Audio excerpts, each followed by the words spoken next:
I think the theme tonight of what I wanted to say is that in media professions, there's no straight path or no predictable path between where you start, where you end up, what you want to do, and what you end up doing.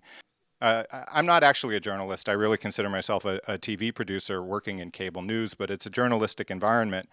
And most of the people there took a fairly predictable path. They worked on newspapers in high school and in college. A lot of them were journalism majors, either undergraduate or graduate. A lot of them got internships at news organizations, print or digital or TV. It's still a field where you can take a fairly straight path from, sort of aspiring as a student to join the profession to becoming a professional. Second City has a really focused and well-developed approach to comedy that it sort of was, for me, that was graduate school. I learned a lot there that has traveled with me through a lot of different roles in media and production business, and that I still draw on extensively in the work that I'm doing now.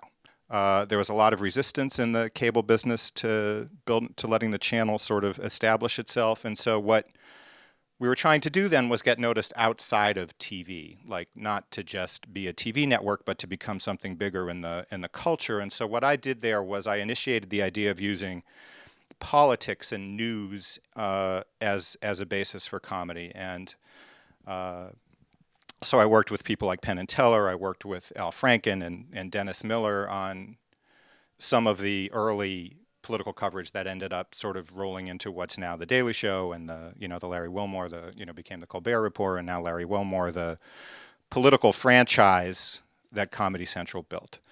I was lucky enough to work with people who were willing to accommodate the fact that I had non-traditional training and non-traditional experience, who sort of looked on that actually as an advantage, and it was an opportunity for me to move from comedy into news and to really start producing news programming with some wonderful people.